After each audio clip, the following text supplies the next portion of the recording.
करने का प्रयास कर रहे हैं। एक नए लोक में हमें जाना है और उस लोक में आलोक है या अंधकार है, इसको देखना है। देव दानव संग्राम कब नहीं हुआ, सुर असुर संग्राम कब नहीं हुआ, लेकिन संग्राम हुआ और अंत में कथा के अनुसार असुर मारे गए और सुरों के द्वारा मारे गए। अब हमारे पास जो सुर है वो तो संगीत के सुर है, हम उनसे मार सकते हैं। हमारे पास जो सुर है वो भावनाओं के हैं, हम उनसे मार सकते हैं। क्योंकि एक बड़ा अच्छा नाम इन्होंने अपनी आगे आने वाली पुस्तक को दिया है, आर्टिफिशियल इंटेलिजेंस के लिए इन्होंने कहा है यंत्र बुद्धि। कोई भी चीज बनावटी नहीं होती है और ये सबसे ज्यादा भ्रामक बात है कि आर्टिफिशियल है। अरे ये सबसे ज्यादा वस्तुवादी है, ये बिना पाठ के, बिना डेटा के, बिना जानकारियों के कुछ भी नहीं कर सकते। देखिए स्पीच टू टेक्स्ट या टेक्स्ट टू स्पीच, ये दोनों तो बहुत पहले से आगे हैं। 2003 में मैंने इसका प्रदर्शन सूरीनाम में किया था कि कैसे हम टेक्स्ट को स्पीच में बदल सकते हैं, लेकिन उसको कॉमा फुल स्टॉप लगाना नहीं आता था उस जमाने में। एक पढ़ दिया तो पढ़ दिया, आप अपना अलग अलग करते रहिए। लेकिन वो विकास हुआ। विकास इस बिंदु पर ऐसा है कि जैसा आप बोलते हैं उसी प्रकार से बोलेंगे। कहाँ पॉज है, कहाँ कॉमा है, कहाँ फुल स्टॉप है, इस तरह से आप मानव के निकट आने की कोशिश कर रहे हैं। अगर इसके अंतरालों को उतना ही बनाएंगे जितना मनुष्य बनाता है तो उसने सीखा। तो सिर्फ टेक्स्ट से नहीं सीखा, उसने टेक्स्ट जब ध्वनि में रूपांतरित हुई उसको ठीक करने के लिए मनुष्य की ध्वनि को सुना और फिर जब ध्वनि से टेक्स्ट बनाने लगे सन 15 तक हमारे पास नहीं था अच्छे उन्नत प्रकार का स्पीच टू टेक्स्ट। अब इतना उन्नत है कि आप अगर तुतला के भी बोलेंगे तो उसका आशय समझ जाएगा कि अशोक नहीं बोल रहा, अशोक बोल रहा है, क्योंकि अशोक कोई शब्द ही नहीं। तो जो शब्द नहीं है और जो पाणिनि द्वारा या घंटू द्वारा, निरुक्त द्वारा या अमरकोश द्वारा या जितने भी थिसॉरस हैं हमारे पास उपलब्ध, उनके द्वारा उसने पढ़ डाले। जैसे एक फिल्मों से हम जान सकते हैं कि इसकी परिकल्पनाएं तो कब से हो रही। चंद्रकांता संतति का जो पात्र है वो सब कर सकता है, या अलिफ लैला की कहानियों में मिल सकता है, या हमें अलादीन के चिराग से मिल सकता है। तो क्या ये एआई अलादीन के चिराग की तरह से हमारा आज्ञाकारी सेवक है? शायद है, शायद है, लेकिन वो यंत्र बुद्धि है। यंत्र कह के बालेंदु ने उसको बहुत ज्यादा व्यापक बना दिया उस अर्थ को। आर्टिफिशियल को न कह के यंत्र है वो। और यंत्र क्या नहीं कर सकता इस जमाने में। 500 साल पहले औद्योगिक क्रांतियां हुई हमारे देश में, नहीं विश्व में। धीरे धीरे हमारे यहाँ भी महावीर प्रसाद द्विवेदी के जमाने में ज्ञान की खोज को ही साहित्य कहा गया। कहा गया कि ज्ञान राशि के संचित कोष का नाम ही साहित्य है। तो ज्ञान राशि का संचित कोष तो पहले नहीं था, पहले तो भाव पक्ष का ज्यादा महत्व था। तो मित्रों, मैं ये कहना चाहता हूँ कि आर्टिफिशियल इंटेलिजेंस अब कितना जानती है ये इस पर निर्भर करता है कि इलॉन मस्क का स्टारलिंक जो कल यहाँ अप्रूवल उसका हो गया है, उसकी गतिमयता कितनी है और प्रत्येक व्यक्ति के पास वो गतिमयता है या नहीं है। और उस गतिमयता को पकड़ने के लिए आपके पास आर्टिफिशियल इंटेलिजेंस के सही टूल्स हैं या नहीं। ये फोकट में आता है, बहुत सारे लोग फोकट वाले से काम चलाते हैं। चैट जीपीटी का जो प्रारंभिक था 2 साल पहले आया, आप डाउनलोड करिए, उससे आपको कुछ मिलेगा। लेकिन इन्होंने भी ज्ञान को सिकोड़ लिया।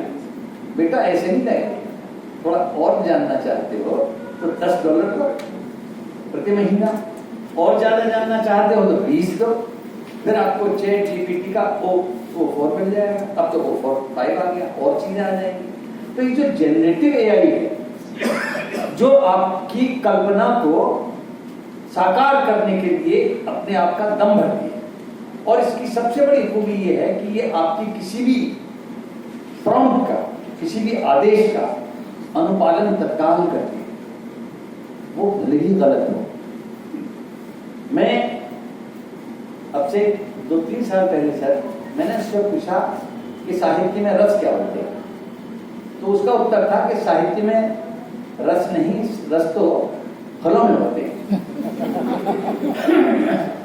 अच्छा, अशोक चक्रधर कौन है, ऐसा हमारे एक दोस्त ने पूछा। तो उसने उत्तर दिया कि वो फतेहपुर से सांसद है और सामाजिक कार्यों में लगे रहते हैं। भविष्य आपका जी।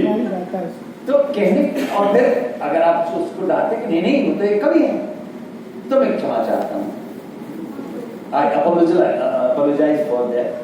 और उसको शर्म नहीं आती। अगर शर्म नहीं आती तो यंत्र ही हो सकता है।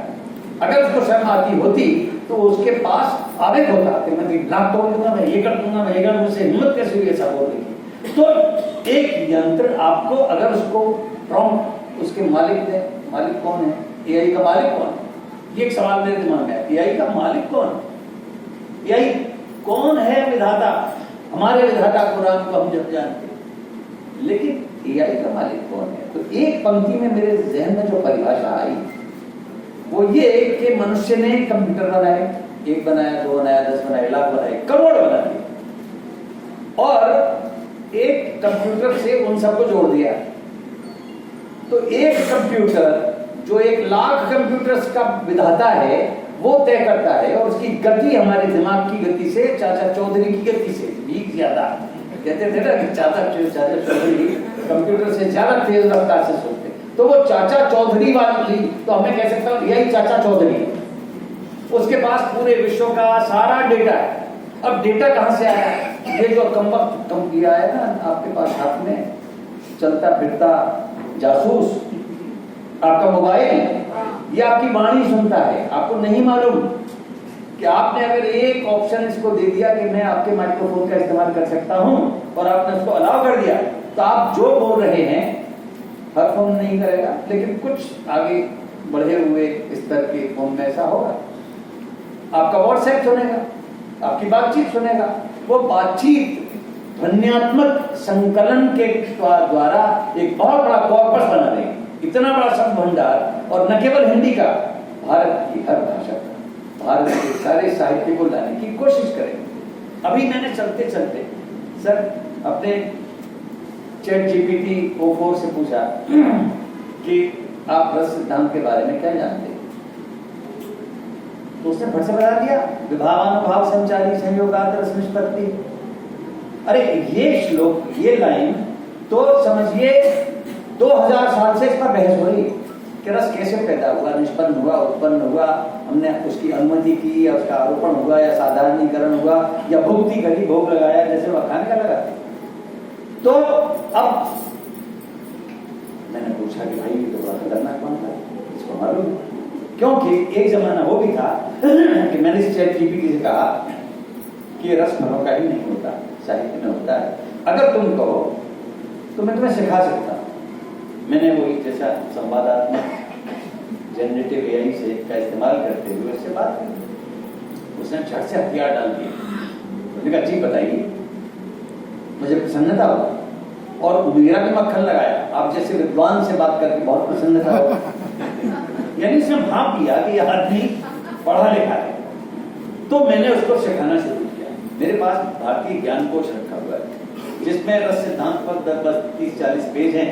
मैंने उसको गूगल लेंस से लिया।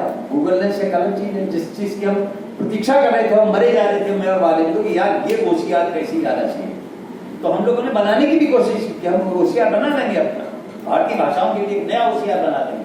हमने निकाश और इमली न जाने कितने प्रोजेक्ट्स पे बैठ के काम किया। तो वो अंततः क्या हुआ कि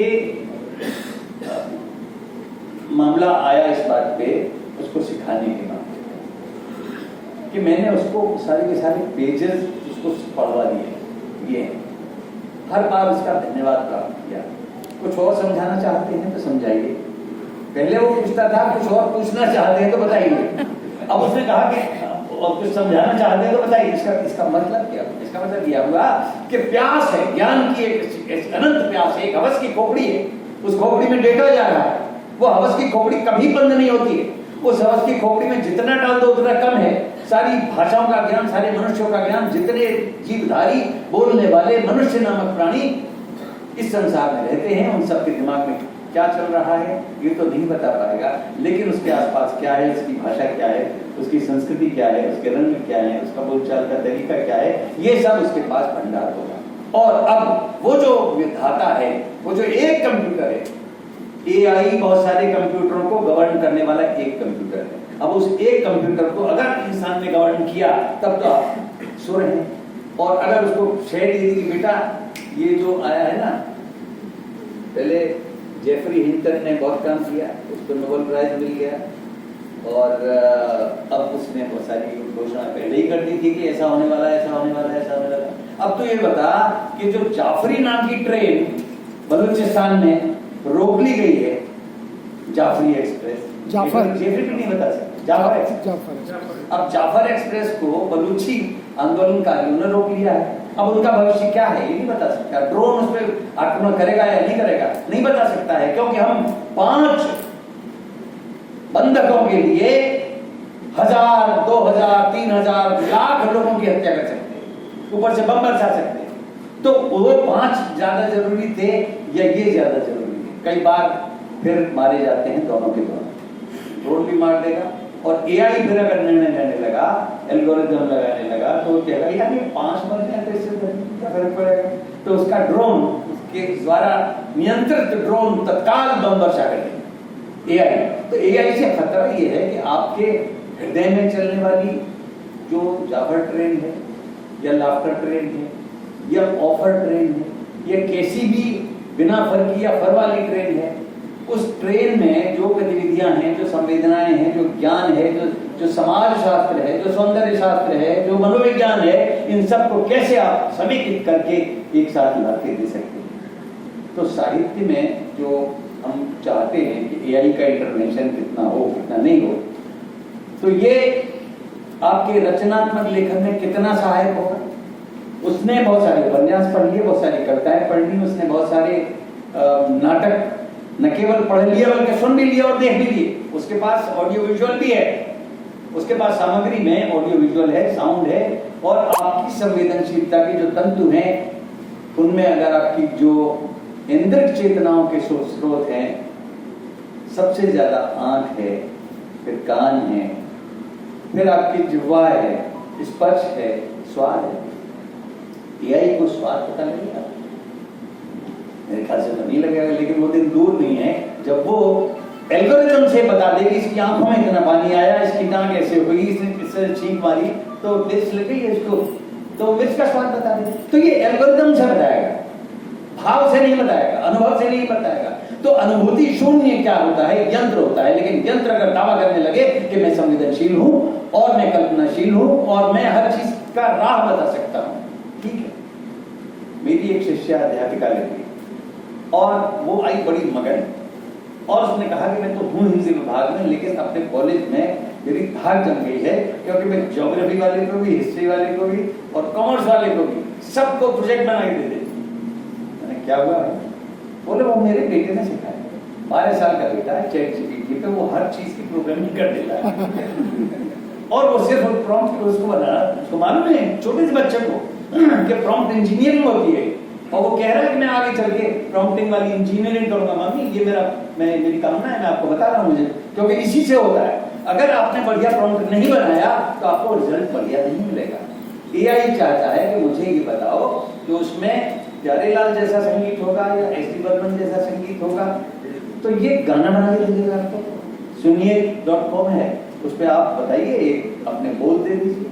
और मैंने देखा कि मैंने उसको मुखड़ा दिया और उसने पूरा गाना बना दिया साहब, और गाना निरर्थक नहीं था, गाने में वो संवेदनाएं बटोर के लाई गई थी। मैंने उसको मुखड़ा दिया था, आप चाहोगे सुना दूंगा तुमको, मैं निकालना पड़ेगा मुझे इसमें से। मुखड़ा मैंने दिया कि मेरे मखना आज की शाम जरा खाली रखना।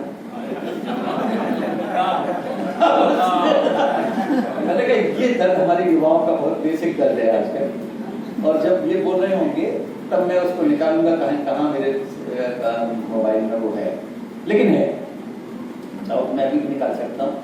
आप ये देखिए कि फिर मैंने क्या किया कि मेरे पास जो भी मित्र आए उनसे मैंने कहा भैया ऐसा करो कि तुम कोई मुखड़ा दो और मैं तुम्हें गाना बना दूंगा। अरे साहब सबके सब गीतकार, सबके सब संगीतकार बोले ये तो हमें दे दीजिए, ये तो हमें दे दीजिए, और दे देंगे भाई। और सबने वो गाना, अब मैंने उनको ट्रांसफर कर दिया, सुरेंद्र शर्मा का गाना। अरे इतना अच्छा लगा उनको, घरा घरा जा रहे जो कि दुख का होगा। फिर एक हमारे दोस्त है सुदीप भोला, उन्होंने एक गाना बना दिया कि डमरू वाला गाना होना चाहिए और कुंभ के मेले में एक बजना चाहिए, वो उन्होंने वैसा का वैसा दे दिया, वायरल हो गया। वो लग ही नहीं रहा क्योंकि उसको प्रॉम्प्ट अच्छा दिया गया कि बीच में डमरू बजे, मंजीरा बजे, खंजीरी बजे, बांसुरी बजे, ये जो हमारे भारतीय वाद्य हैं इनके आधार पर हमें इस तरह का गीत बनाना है जो लोक शैली का हो। तो वो लोक शैली वाला बन गया था और मुझे ध्वनि लोक मिल गया है, ध्वनि लोक में सब्जेक्ट मिल गया है, सब्जेक्ट में suno.com AI मिल गया है, पर इस AI ने वो थोड़ा दिया है। यानी मेरे पास था, मैं इससे सुनाया करता था, लेकिन कई बार उसकी दखल रहती है कि